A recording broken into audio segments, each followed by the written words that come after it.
Now let's move ahead and invite our next speaker, Dr. Tejashwini Yerlagada. She is a historian and heritage advocate leading Pleach India Foundation, which works to preserve and promote India's cultural heritage through research, education, and public engagement. Her leadership focuses on bridging academic scholarship with community participation to make history audible and relevant. A UGC fellow and gold medalist from the University of Hyderabad, she holds a PhD in history and is the author of Social History of the Deccan. She also serves as a convener of the Culture and Tourism panel at CII, Telangana. I request please Tejashwini Garu to please come on the stage. Thank you. Very good morning to one and all. Um, I'm here to basically start a conversation on the Indian heritage because it has never been part of the CSR. So I just want to start the basic pitch for that.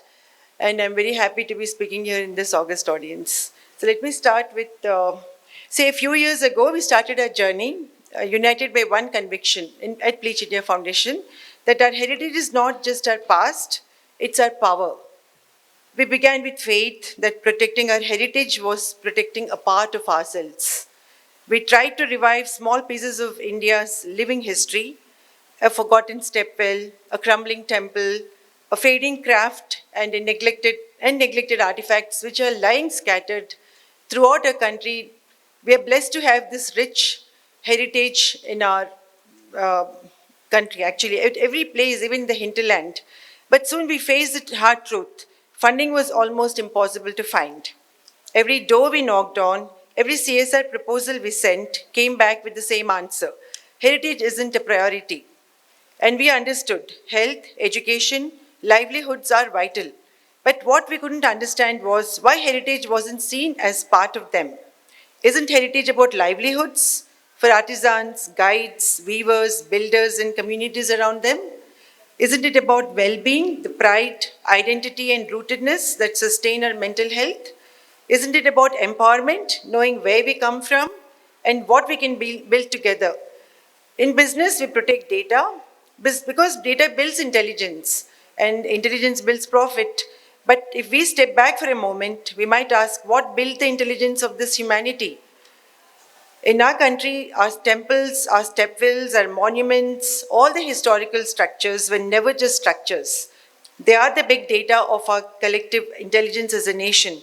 They were classrooms, observatories, and archives all at once. The Brihadeshwara temple recorded civic life on granite. The frescoes of Ajanta spoke of compassion, and the Jantar Mantar taught us to measure time itself.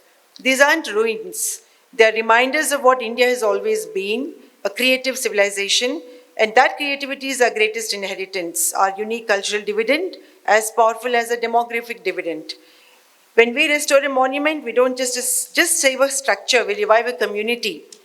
We have seen this happening in our own Bansilal stepwell, which has really turned around the whole space for the community around it. And that was done with a lot of difficulty in getting CSR funding initially, but later the government also pitched in and it became a beautiful story for us to talk about. But yet, somewhere along the way, heritage became invisible in our idea of development. We realized the real challenge is lack of awareness and not lack of funds per se. And so, I stand before you today to invite corporate India to see heritage differently. Let us widen the meaning of CSR. Let us see heritage not as an indulgence but as an investment in community, creativity, and sustainability. Every rupee spent on conserving heritage creates jobs, sustains crafts, and strengthens tourism. It builds livelihoods and national pride. It turns memory into opportunity. Imagine if every major company adopted one heritage site, one craft cluster, one cultural ecosystem. We would not only save our history, we would build a new creative economy for India.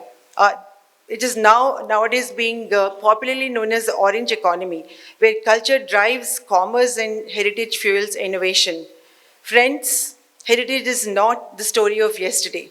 It is the strength for today and tomorrow. Because when we save our heritage, we are not just preserving the past, We are protecting the spirit that makes us better humans in every way. I would really urge all of you to think through in a different way about our historical heritage and come forward to be part of its strength. Thank you so much. I would just like to show one small clipping. I mean, it's a teaser for the Hyderabad, the archaeological museum that we have in Hyderabad, which needs a lot of support. So please have a look at that. Thank you so much.